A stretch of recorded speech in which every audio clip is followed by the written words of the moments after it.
Assalamualaikum warahmatullahi wabarakatuh. Selamat pagi menjelang siang. Salam sejahtera untuk seluruh sahabat Abskep di seluruh Indonesia. Salam kenal, saya Yenda Hasnita, salah satu tutor Abskep kebidanan. Baiklah sahabat Abskep, pada kesempatan siang hari ini kita akan bahas materi tentang asuhan kebidanan pada masa nifas, tentang topik perubahan fisik dan psikologis pada ibu pasca nifas, nifas dini dan permulaan nifas. Sebelum kita masuk ke pembahasan soal, silakan klik tombol subscribe dan nyalakan tanda lonceng untuk mendapat notifikasi dari kami. Baiklah sahabat Abskep, kita mulai ke pembahasan materi. Baiklah, kita mulai ke pembahasan materi tentang perubahan fisik psikologis pada ibu pasca nifas, nifas dini atau permulaan nifas. Perubahan fisik dan psikologis pada ibu pasca nifas, nifas dini atau permulaan nifas yang kita lakukan pemeriksaan yaitu ada pemeriksaan tanda-tanda vital, kontraksi atau tinggi fundus uteri, kandung kemih, pendarahan, luka jahitan dan pemeriksaan fisik. Waktu pemeriksaan perubahan fisik dan psikologis ini yaitu 6 jam sampai 3 hari postpartum, 4 sampai 28 hari postpartum dan 29 sampai 42 hari postpartum. Tujuan dari pemeriksaan tanda-tanda vital tujuannya untuk memastikan pasien atau klien kita dalam keadaan normal atau tidak. Dengan hasil pemeriksaan dengan tekanan darah kecil dari 140/90 meter air raksa, suhu kecil dari 38 derajat Celcius, nadi 60 sampai 100 kali per menit dan pernapasan 20 sampai 30 kali per menit. Yang kedua yaitu kita memeriksa kontraksi dan tinggi fundus uteri. Tujuan dari pemeriksaan ini yaitu untuk memastikan evolusi uterus berjalan dengan baik, di mana proses ini ditandai dengan perut ibu terasa mulas. Hasil pemeriksaan didapatkan ada kontraksi uterus keras. Yang ketiga, kita memeriksa kandung kemih. Tujuan dari pemeriksaan kandung kemih ini untuk memeriksa distensi yang disebabkan oleh retensi urin. Di mana hasil pemeriksaan ini yaitu pemeriksaan dilakukan dengan melakukan palpasi dengan menggunakan setengah tangan, akan teraba apabila terdapat distensi. Jika ada, lakukan perkusi untuk mengetahui suara atau tingkat redupnya. Untuk memastikan kontraksi uterus itu berjalan dengan baik, kita juga memeriksa tinggi fundus uteri. Tinggi fundus uteri pada saat bayi baru lahir yaitu tinggi pusat atau 2 jari di bawah pusat dengan berat uterus 1000 gram. Yang kedua, pada 1 minggu postpartum yaitu tinggi fundus pertengahan pusat dan simfisis. 2 minggu postpartum tidak teraba di atas simfisis. Dan 6 minggu serta 8 minggu postpartum itu uterus kembali seperti normal seperti sebelum hamil. Yang keempat yaitu pemeriksaan pendarahan untuk memastikan pendarahan yang dialami ibu. Pendarahan yang normal dikatakan apabila pendarahan tersebut kecil dari 500 cc. Selanjutnya kita melakukan pemeriksaan pada luka jahitan. Apabila ibu terdapat robekan jalan lahir, maka kita melakukan penjahitan atau hitting pada ibu. Tujuan dari pemeriksaan ini untuk menyatukan kembali jaringan tubuh dan mencegah kehilangan darah yang tidak perlu. Hasil pemeriksaan tergantung dari robekan jalan lahir ibu. Tergantung derajat 1 atau derajat 2, derajat 3, dan derajat 4. Luka jahitan ini yang bisa dilakukan oleh bidan yaitu pada derajat 1 dan derajat 2. Sedangkan derajat 3 dan derajat 4 itu perlu penanganan oleh fasilitas kesehatan yang lebih lengkap. Selanjutnya kita melakukan pemeriksaan fisik yaitu untuk memastikan evolusi uterus tersebut berjalan normal, melihat apakah perineum ada bekas laserasi dan apakah sudah ada pengeluaran pada payudara. Selanjutnya kita masuk ke personal higien ibu, di mana pengertian dari personal higien ini yaitu untuk mengurangi sumber infeksi dan meningkatkan rasa nyaman pada ibu, baik pada luka jahitan maupun pada kulit ibu. Waktu yang baik melakukan personal hygiene ini yaitu ibu dianjurkan untuk mandi teratur 2 kali sehari. Di mana kebutuhan yang perlu kita lakukan pada personal hygiene yaitu pada kebersihan pakaian. Kebersihan pakaian ini itu pakaian yang mudah menyerap keringat dan longgar. Yang kedua, kebersihan rambut, karena pengaruh hormon rambut menjadi rontok. Dianjurkan ibu untuk mencuci rambut dengan kondisioner atau sisir dengan lembut.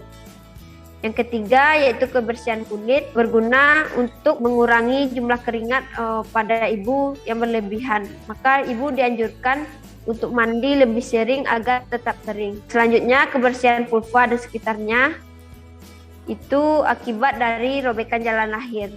Cara membersihkan area vulva atau vagina yaitu dengan merawat perineum dari depan ke belakang. Baru membersihkan daerah sekitar anus dengan menggunakan antiseptik atau betadine. Ganti pembalut ibu setiap 4 jam sekali atau jika tidak ibu merasa tidak nyaman lagi. Selanjutnya kita cuci tangan dengan sabun dan air sesudah dan sebelum membersihkan daerah kelamin. Jika ada luka episiotomi atau laserasi, hindari untuk menyentuh luka agar tidak terkontaminasi oleh tangan ibu. Selanjutnya perubahan fisik pada ibu yaitu dengan pemberian ASI. Tujuan dari pemberian ASI ini bagi bayi yaitu untuk pertumbuhan dan perkembangan anak. Bayi mendapatkan komposisi ASI yang lengkap dari ASI awal sampai ASI akhir. Yang ketiga, untuk meningkatkan antibodi, terhindar dari alergi, meningkatkan kecerdasan bayi, memberikan rasa nyaman dan aman antara ibu dan bayi, atau terjalin ikatan bonding attachment antara ibu dan bayi. Selanjutnya, tujuannya bagi ibu yaitu sebagai aspek kontrasepsi, sebagai aspek kesehatan. Jika ibu menyusui bayinya secara eksklusif selama 6 bulan, itu dapat mencegah dari penyakit kanker dan aspek untuk penurunan berat badan ibu. Cara pemberian ASI ini bagi ibu, posisikan diri ibu senyaman mungkin atau serileks mungkin. Setelah posisi ibu terasa nyaman, gendong dan pegang kepala bayi dengan satu tangan sembari mempertahankan posisi payudara ibu dengan tangan yang lainnya. Kemudian dekatkan wajah pada bayi ke arah payudara ibu. Ini adalah tanda-tanda posisi bayi menyusui dengan benar. Yang pertama, kita lakukan sentuh bibir bayi supaya bayi mau membuka lebar mulutnya. Selanjutnya kita dekatkan bayi sehingga dagu dan bibir bawah menempel pada payudara. Yang ketiga, usahakan sebanyak mungkin daerah areola masuk ke dalam mulut bayi. Itu adalah posisi yang benar untuk menyusui bayi. Pemberian ASI ini secara eksklusif yaitu pada saat bayi baru lahir sampai usia 6 bulan tanpa diberi makanan tambahan apapun. Yang ketiga yaitu nutrisi. Pengertian dari nutrisi ini yaitu zat yang diperlukan oleh tubuh untuk keperluan metabolisme. Kebutuhan akan meningkat 3 kali dari kebutuhan biasa. Dan nutrisi ini juga berguna untuk proses kesembuhan bagi ibu dan meningkatkan produksi air susu. Jika kebutuhan nutrisi ibu terpenuhi, maka air susu ibu melimpah. Nutrisi dibutuhkan 2.200 kilokalori. Pada ibu nifas ditambah 500 kilokalori per hari dengan minum lebih kurang 3 liter per hari.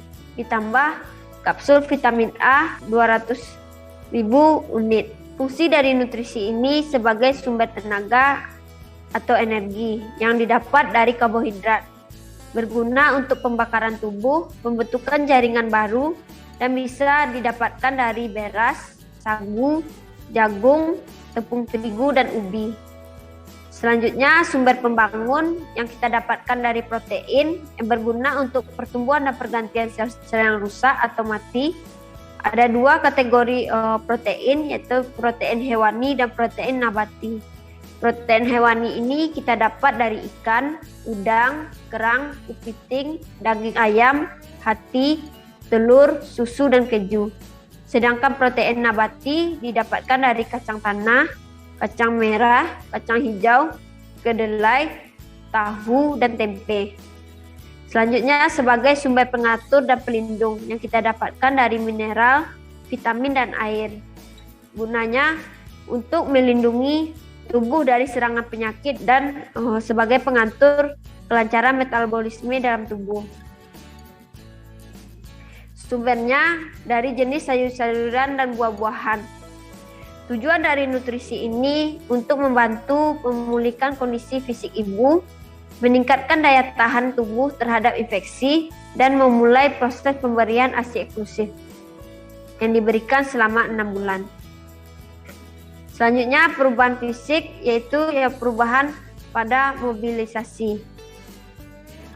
Waktu mobilisasi yang baik dilakukan pada ibu pasca nifas, yaitu dapat dilakukan pada saat 2 jam postpartum pada ibu nifas normal, melahirkan secara normal, dan 6 jam pada ibu postpartum yang melahirkan secara SC.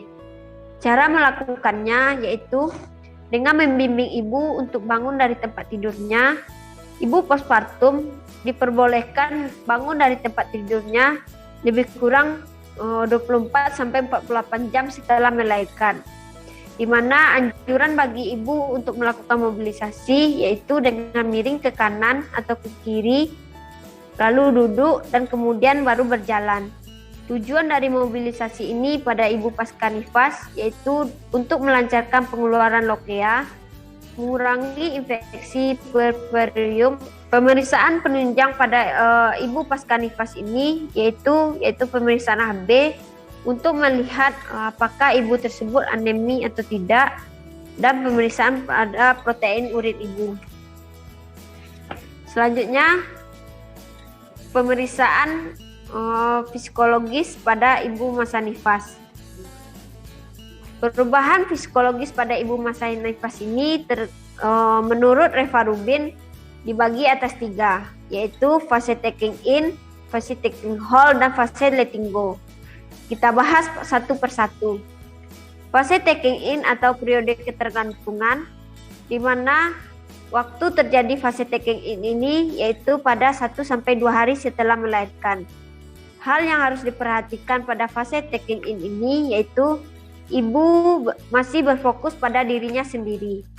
Ibu hanya ingin didengarkan dan diperhatikan.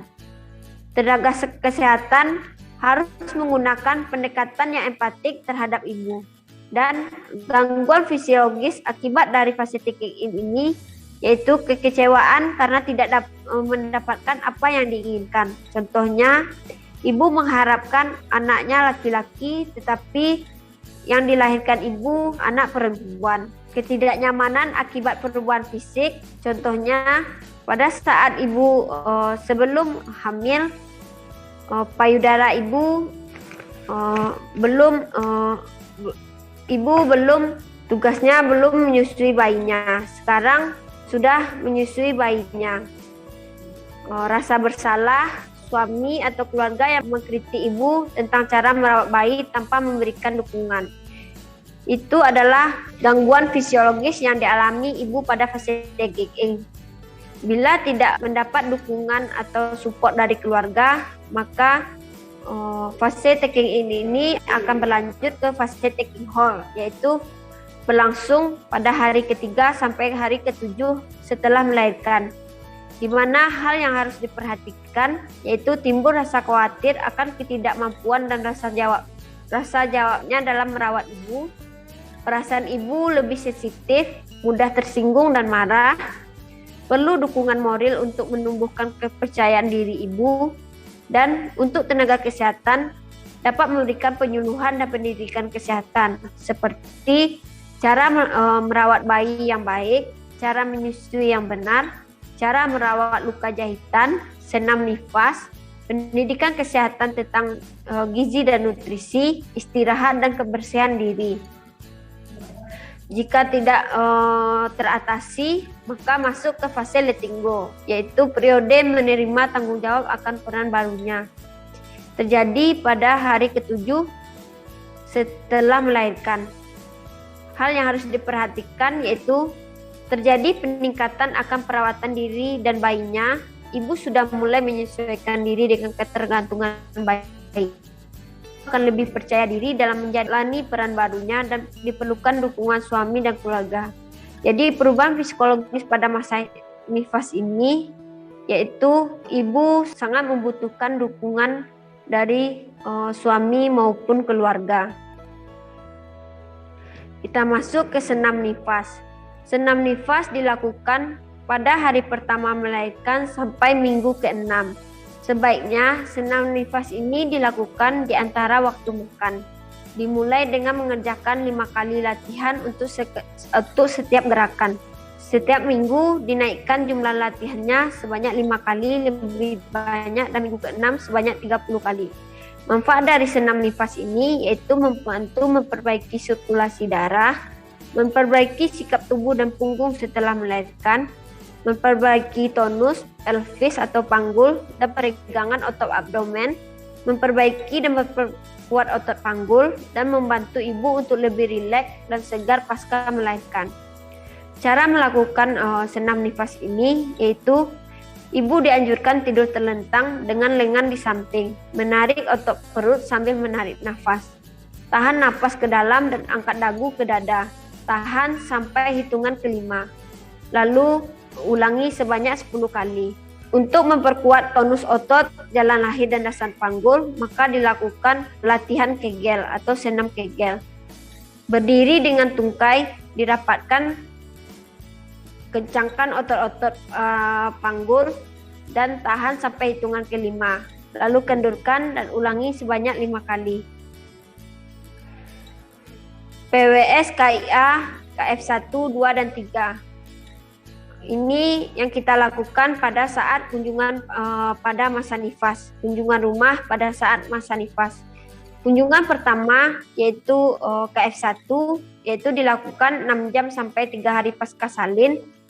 Yang kita periksa yaitu kita memastikan apakah evolusi uterus berjalan dengan baik, menilai adanya tanda-tanda infeksi, ditandai dengan demam atau pendarahan banyak, memastikan ibu mendapatkan cukup makanan, cairan, dan nutrisi, dan dianjurkan ibu banyak istirahat, lalu memastikan ibu menyusui dengan baik dan tidak ada tanda-tanda infeksi, dan bagaimana melakukan perawatan bayi sehari-hari. Kunjungan kedua atau KF2 yaitu dilakukan pada hari ke-4 sampai hari ke-28 hari pasca salin, di mana yang kita lihat yaitu bagaimana persepsi ibu tentang persalinan dan kelahiran bayinya, kondisi payudara ibu, apakah payudara sudah mengeluarkan ASI atau belum, atau cara perawatan payudara, cara teknik menyusui yang benar. Selanjutnya kita lihat ketidaknyamanan yang dirasakan ibu apabila ibu terdapat laserasi jalan lahir. Selanjutnya kita anjurkan ibu untuk istirahat. Kunjungan ketiga yaitu KF3 yaitu kita melakukan kunjungan pada hari ke-29 sampai 42 hari pasca salin.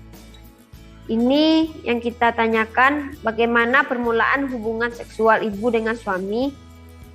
Metode apakah ibu memakai metode KB, lalu melakukan latihan pengencangan otot perut, fungsi pencernaan atau konstipasi, bagaimana penanganannya, apakah sudah berjalan dengan baik, terus bagaimana hubungan bidan, dokter, dan rumah sakit dengan masalah yang ada, dan menanyakan apakah ibu sudah haid atau belum.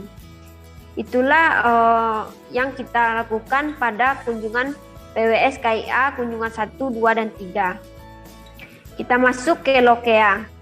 Lokea adalah pengeluaran cairan rahim selama masa nifas yang mengandung darah dan sisa jaringan DSD2 yang nefrotik dari dalam uterus.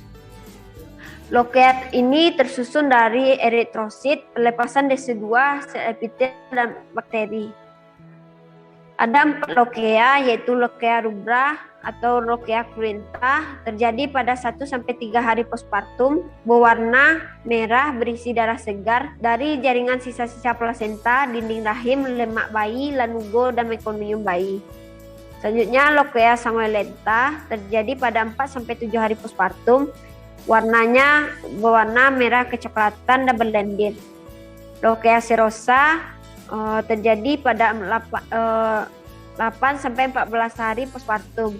Berwarna kuning kecoklatan yang mengandung serum leukosit dan robekan atau laserasi plasenta. Sedangkan Lochia alba berwarna putih terjadi pada hari ke-14 atau 2 sampai 6 minggu postpartum dengan warna putih yang mengandung leukosit, sel desidua, sel epitel, selaput lendir serviks dan serabut jaringan mati. Kelainan pada Lochia ini, jika Lochia berbau busuk dan menunjukkan adanya infeksi, Lochia ini berwarna kemerahan yang terjadi setelah minggu kedua yang menunjukkan retensi sisa plasenta atau evolusi tempat plasenta tidak sempurna atau keduanya. Lochia yang berbau busuk dan terinfeksi ini disebut dengan Lochia purulenta. Penjahitan robekan perineum. Tujuan dari penjahitan robekan perineum ini untuk menyatukan kembali jaringan tubuh dan untuk mencegah kehilangan darah yang tidak perlu. Derajat robekan yaitu derajat 1 yaitu dari mukosa vagina ke commissura posterior atau ke kulit perineum. Derajat 2 yaitu dari derajat 1 sampai ke otot perineum. Sedangkan derajat 3 yaitu dari derajat 1 yaitu dari mukosa kulit perineum ke otot perineum sampai ke otot sphincter ani. Sedangkan derajat 4 sudah sampai ke mukosa rektum. Jadi penolong asuhan normal tidak dibekali keterampilan untuk menjahit derajat 3 dan derajat 4. Segera rujuk ke fasilitas rujukan. Cara perawatan luka jahitan ini: selalu jaga kebersihan area perineum, hindari menggunakan tampon, pastikan banyak minum air putih, hindari berhubungan seksual sementara waktu, lakukan latihan pelvic floor atau senam pegel, dan angin-anginkan jahitan luka perineum agar luka perineum kering. Payudara. Pada hari pertama kelahiran, ibu akan mengeluarkan ASI pertama yang berwarna kekuningan. ASI pertama ini atau ASI jolong dinamakan dengan kolostrum. Produksi ASI dipengaruhi oleh dua, yaitu hormon prolaktin oleh hipofise posterior dan oksitosin oleh hipofise anterior yang mempengaruhi miopitel glandula mame untuk berkontraksi. ASI eksklusif. Pengertian dari ASI eksklusif ini yaitu bayi hanya diberi ASI saja tanpa diberikan tambahan lain. Sejak usia bayi 30 menit setelah lahir sampai usia 6 bulan.